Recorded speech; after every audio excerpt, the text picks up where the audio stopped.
అంటే ప్లాన్డ్ గా ఉండేది. ఈ మధ్య డేట్స్ ఇస్తున్నారు, క్యాన్సిల్ అవుతున్నాయి, డేట్స్ ఇస్తున్నారు, క్యాన్సిల్ అవుతున్నాయి, డేట్స్ ఇస్తున్నారు, క్యాన్సిల్ అవుతున్నాయి.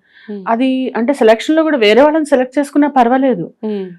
నా పాయింట్ ఏంటంటే ఇప్పుడు వేరే వాళ్ళని నా బదులు సెలెక్ట్ చేసుకుని చెప్పు, కమ్యూనికేట్. అది లేకుండా సపోజ్ నేను డేట్స్ ఇచ్చేసి నేను రాకపోతే ఎలా ఉంటుంది అవతల వాళ్ళకి? సేమ్ నాకు అలాగే ఉంటుంది కదా. నాకు డేట్స్ ఇచ్చి నాకు కనీసం ఫోన్ ఎత్తి కూడా అది కాదు అని చెప్పకపోతే అలాంటివి ఇది వరకు ఉండేవి కాదు, ప్లాన్డ్ ఉండేవి అనమాట. పక్కా అంటే వర్డ్ అన్నది ఇప్పుడు అది కొంచెం డైల్యూట్ అవుతున్నట్టు ఫీలింగ్ వస్తుంది నాకు. అండ్ ఇప్పుడు వచ్చిన వాళ్ళు ఎగిరి పడడం అంటే కదా, ఉట్టిస్తరాకు ఎగిరి పడుతుంది అన్నట్టు ఇప్పుడిప్పుడే వచ్చిన వాళ్ళు ఎక్కడ కళ్ళు నెత్తి మీద వాళ్ళకి. అంటే ఇట్స్ నాట్ సో ఈజీ.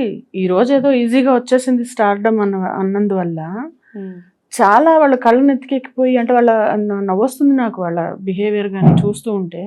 నిలవదు అదేమి, it doesn't stay with them. You understand what I'm trying to say? అలా ఇవన్నీ చూస్తూ వింత పోకళ్ళు చూస్తున్నాం అనమాట. అంటే మన సీరియల్ సెట్స్ ఎలా ఉంటాయంటే ఒకసారి మనకి పాజిటివ్ ఒపీనియన్ వాళ్ళకి వచ్చింది అంటే దాన్ని కంటిన్యూ అవుతూ ఉంటాం. లైక్ ఇప్పుడు మీరు చెప్పింది ఎగ్జాక్ట్ పాయింట్. ఇప్పుడున్న అప్కమింగ్ వచ్చే వాళ్ళు ఎవరైతే ఉన్నారో చాలా మంది ఇదే చెప్తారు, డైరెక్టర్స్, ప్రొడ్యూసర్స్, వీళ్ళు యాటిట్యూడ్ ప్రాబ్లమ్స్ అని చెప్పి. యాటిట్యూడ్ అంటే వాళ్ళకి సక్సెస్ ని హ్యాండిల్ చేయడం రావాలి ఎవరికైనా.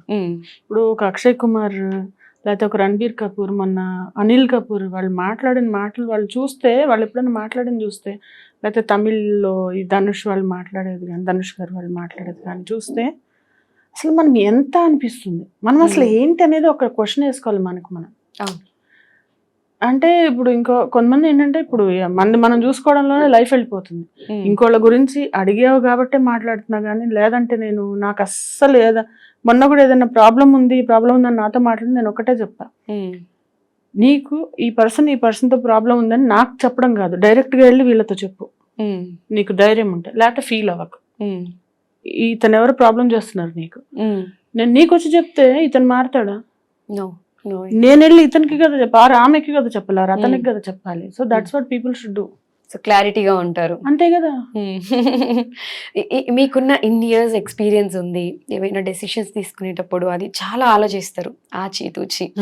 సో యూకే వెళ్ళినప్పుడు మీకు రాంగ్ స్టెప్ తీసుకున్నా అనే ఫీల్ వచ్చే ఉంటుంది. అంటే రాంగ్ స్టెప్ కాదు, ఇంత మిస్ అయ్యి right step in wrong place.